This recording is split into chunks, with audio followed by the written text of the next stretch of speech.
Welcome back, everyone. It's FNews57 here. Today I am back on the Black Desert.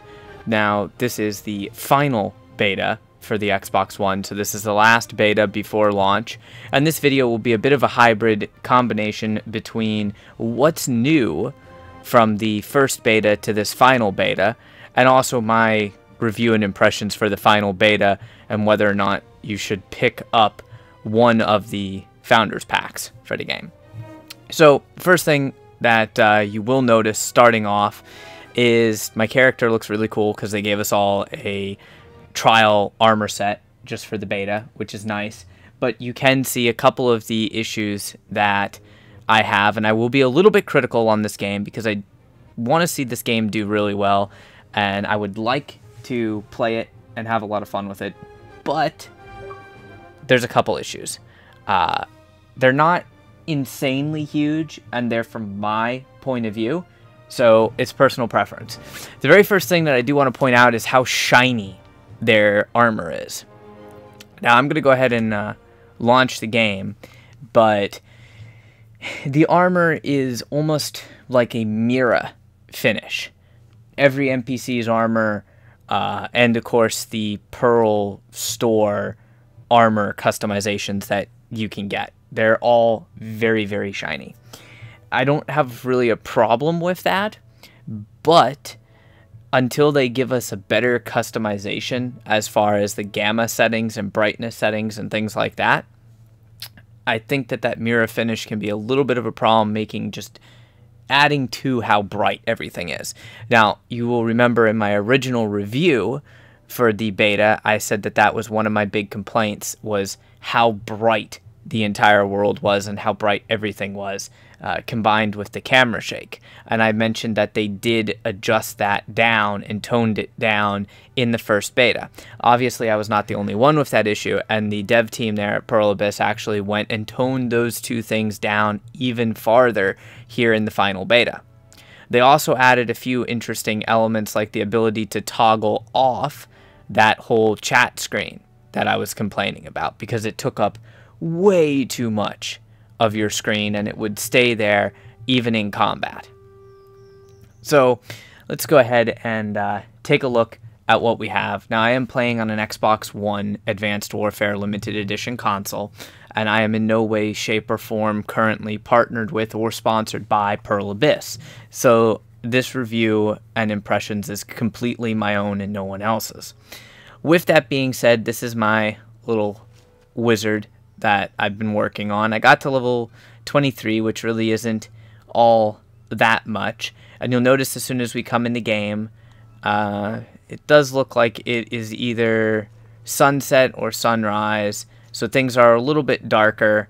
I'm pretty sure it's close to sunset, but you'll notice here that everything is toned down. While even if I go and talk to this soldier, you see how he has just perfect mirror finish armor, literally mirror finish. But in the open world, it's still toned down quite a bit. If I go ahead and I have to talk to the tavern and find my mount, but I'll show you the mount that they let us play with. There's another really neat thing, and this is something that I like, is there's now a red note text on certain quests that acts as a slight tutorial. This was not there in the original beta, and that explains like the inventory expansion items. It also explains how enemies, you won't be able to see their health bar until you gain the knowledge of them, and it explains that knowledge is gained randomly, so on and so forth. It's also relatively clear to see and be able to track and path the quests that you wish to do. So I haven't really had any issue with that. I have had a bit of an issue with my mount disappearing, but that's because your mount can actually die, which is something that I don't really like. It does bother me on that. I do like, and I have liked since the first beta, the auto walk, auto run, auto ride feature, but I will say that this has been a little bit buggy with getting stuck on enemies, at least the pathing, whereas before the pathing was I never got stuck on an enemy. So, but I've gotten stuck on enemies trying to use this whole auto ride feature. Now you'll notice that my horse is a little bit different. This is a custom skin from the Pearl store that once again they gave everybody, but it does look really cool. And also I seen that you now have a pet, which I'll show you. I actually have 2 pets. I'm not 100% sure on the whole pet food and obtaining all that because I don't have anything to feed them right now. But I have noticed that with these pets, it is also really, really nice feature to have where they pick up stuff for you. The little pet that I have is only pick up 1 item every 10 seconds, so it's not really that good, but this is an example of the auto run pathing where it doesn't work correctly. It does work, but sometimes you clip the corner of a wall or you clip the corner of an enemy or something like that.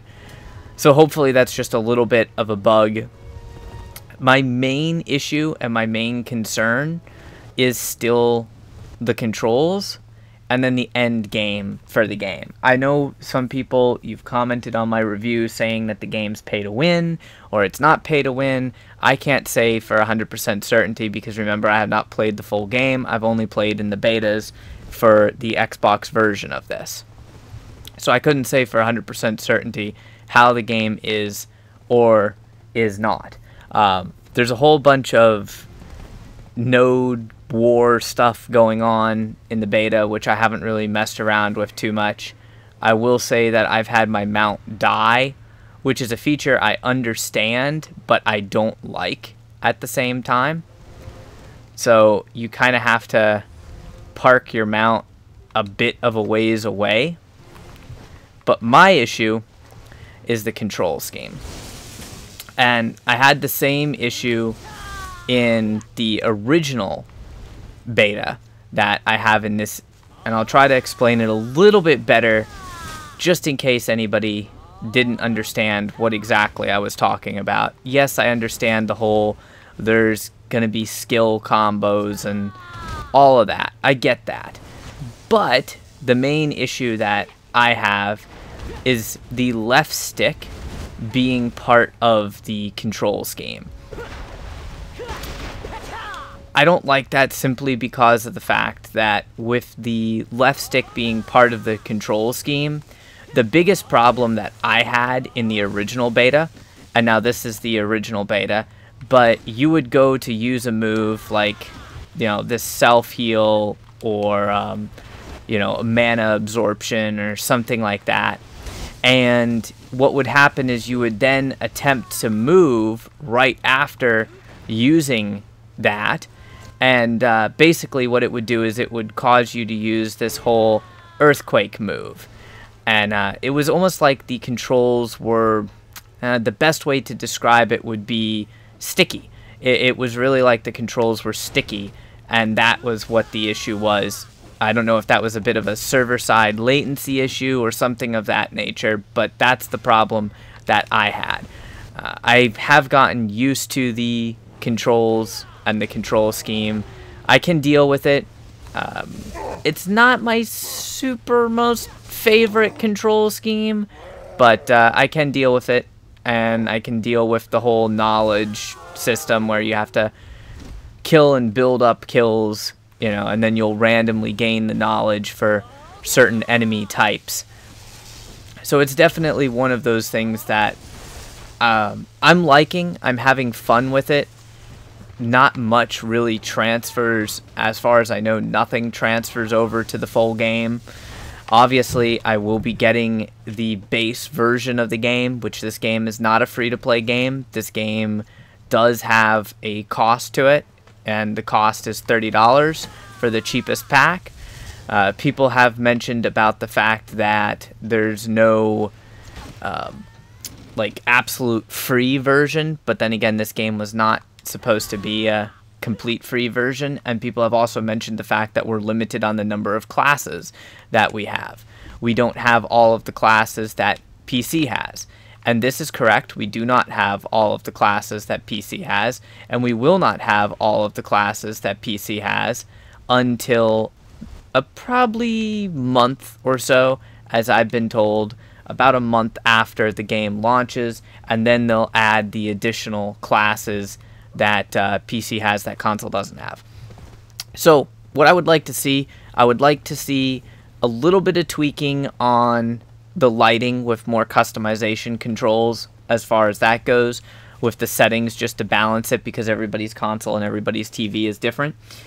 I would like to see a slight work on the pathing for the auto run, auto walk, auto ride system. It was fine in my opinion in the original beta, and I'm not sure why it's a bit buggy with the pathing in this current beta. That's just what I would like to see. Now, as far as quests and tutorials, I haven't found like a super detailed tutorial for every little thing in the game. Most MMOs don't have that, so it's kind of figure out as you go. But I also haven't figured out obtaining the pearl currency. None of the quests that I've done have given me pearls, but I have been able to get the inventory expansion stuff from doing the actual just main quest, so I really haven't had an issue with that. I haven't checked too much out on the pearl shop because once again nothing transfers over, but they did give you currency for this. They gave you pearls. I haven't been able to use the pearl shop even though I have the currency to use it. Other people I believe have been able to do it, but I don't know, it could just be a little bit of a bug with the beta. I'm not 100% sure. I will show you one interesting thing that they added, which is if you hold LT and then press left on the D-pad, you'll see this screen that comes up. You'll see the voice chat screen, friend, guild, which I haven't messed with, but you'll see this option for toggling chat. And the really nice thing about that is it allows you on the left-hand side, this entire window, this half of your screen is chat. And it will take up almost 2/3 from the bottom to about 2/3 up on your screen with chat. I hate that. Now, you can get rid of that. You can toggle it off, as I just showed you. You can go ahead and press left trigger, left on the D-pad, and then select the option for toggling chat, and you can toggle chat off, or you can toggle chat on. I would like to see the customization option to be able to have chat on, but minimize how much of chat is actually displayed, and make it like maybe a bottom fifth of the screen, just so you can see like guild events or world events or things like that. They also added a lot of stuff, and I've been playing around with looking at the different skills. Obviously, I haven't been able to test out every single skill there is in the game, but it's been very interesting, to say the least, looking at a lot of the other skills that they have. A lot more skills than what I've played with before. One skill that I really like, and this might just be my personal preference, but I love this, healing aura. Absolutely love that skill and the self-heal skill that you have. So I've been kind of excited playing around with that, even though it's definitely different, to say the least. But if you're in your combat, you can do your healing aura, which to me is a pretty nice skill to have.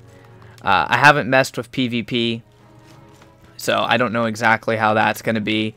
And my only concern is that people will be jerks and trolls and just specifically try to kill your mount as opposed to fighting you or something of that nature. So overall, I think the game is going to be worth trying. I want to see how the full game plays out and then this way I can make a more accurate and informed review of the entire game and how the questing system is, how everything is. Because another thing that I'm concerned about is the AFK skills. Now, you can AFK, you could not AFK fish in the original beta, but you can AFK fish in the final beta. And I'm just concerned about the AFK aspect of the game, because you really can't, I mean, you can, but it's not good to leave your console running 24/7, whereas PCs are a little bit more forgiving on leaving your PC running 24/7. Personal preference on that, some people will disagree with me, but I'm just a little concerned how they're going to manage that. As the dev team told me at TwitchCon 2018, though, they were working on ways to have the AFK skills where you could do it without your console actually being on. Hopefully that comes to pass. Let's go ahead and look at the cost, because I covered pretty much everything, but let's discuss what packs are available currently in the Microsoft Store for this particular version of the game. So it's a little annoying because you have to find them, basically. But you can currently get the Black Desert Standard Edition pre-order for $29.99, the Black Desert Deluxe Edition pre-order for $49.99, or the Black Desert Ultimate Edition pre-order for $99.99 or $100 US. If we select that title, let's say the $29.99 one, for instance, and I want to scroll down, and then this way you can see what it comes with. So obviously it comes with the Black Desert game. It comes with the Standard Edition Digital Bundle, which is the full Black Desert game, a 30-day value pack, the German Shepherd pet, which apparently is the pre-order exclusive. I'm not sure how exactly rare or expensive that is. It also comes with 500 pearls to use in the game and a 24-hour early access. I would rather pre-order the game and get to play it a little bit early and check it out. Plus you get a couple extras for pre-ordering it, as opposed to just chilling there and waiting for the game to launch. So this pack, I would say, is worth it. My opinion, remember, I don't know how exactly everything is. Now let's go back and show you the difference as to what comes with the $50 pack and the $100 pack. Because I've been asked if those packs were worth it, but keeping in mind that I have not been able to see the Pearl store, or at least get that to work, I can't say exactly what the best deal is. I can only give you my opinion off of reading it. So for the $50 version of the game, you get a 60-day value pack. You get the German Shepherd pet, which is the pre-order exclusive. And you get a tier 3 horse with night horse armor, so the cosmetic armor for the horse.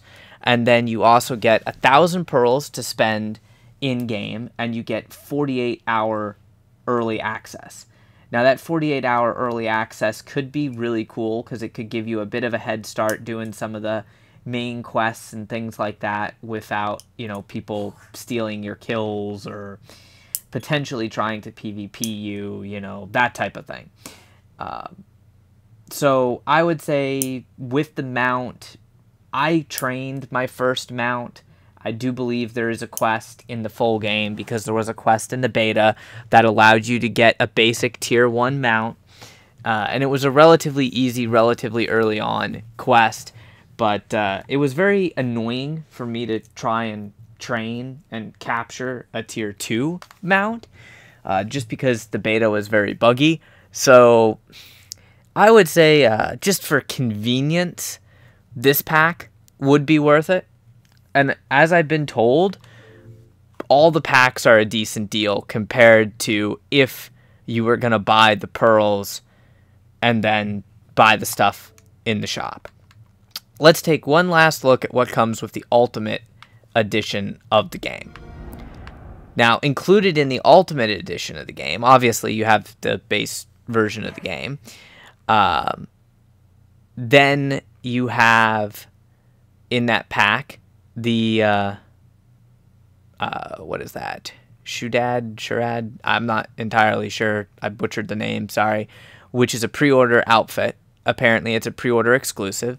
Then you have a 90-day value pack. I'm not entirely sure and haven't really been able to confirm with the dev team since I haven't talked to them since TwitchCon. But I'm not 100% sure what comes in that value pack. So I can't make a huge comment on that. The German Shepherd pet, again, an exclusive. The young Forgan pet, which is a tier 2 pre-order exclusive.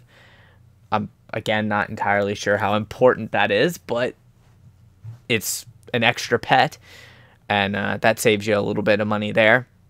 And then a tier 5 horse, the Knight Horse Armor pack, a Knight Wagon set, 10 XP scrolls for combat skill and life skills, the Horse Flute, which I couldn't get to work in this beta, so I'm not 100% sure what that works, but I think that's the ability to summon your mount to you. That could be pretty damn cool if it works that way. A Storage Maid, 3,000 pearls to spend in the game, and 72 hours early access. Just looking at that, I'm not really 100% sure if that pack is going to be for everybody, because I know a tier 5 horse can die. My tier 1 horse never died on me. I'm not entirely sure how that works. Maybe I just got lucky. But I'm not 100% sure of that pack. I personally would like to buy that pack, but I don't have the $100 to buy that pack. So I did a Twitch bounty for streaming the Black Desert beta, and I will be getting the base $29.99 pack. That's my plan. And then unless something changes, and I would like to be able to get the $100 pack. I'm not quite sure how worth it would be. I've been told that it's a decent deal, but it's more for really hardcore players. So if you know you're going to be a hardcore player, then I guess that pack is right there, perfect for you. But if you're not going to be a super hardcore player, then, well, it's really going to be up to you what you wish to actually do with it. So hopefully that kind of gives you a bit of information and insight as to what's going on. So if you have any questions for me, feel free to ask. I will do my best to answer them for you. I'm not an expert in this game, but I will do my best to actually try and answer those for you. And then hopefully I will see you in the full game. If you enjoyed the video, make sure you crush that like button. And of course, share it with your friends, as that greatly helps out with the actual searchability of videos here on YouTube. And until next time, if you haven't done so already, make sure you subscribe for more content. And stay frosty.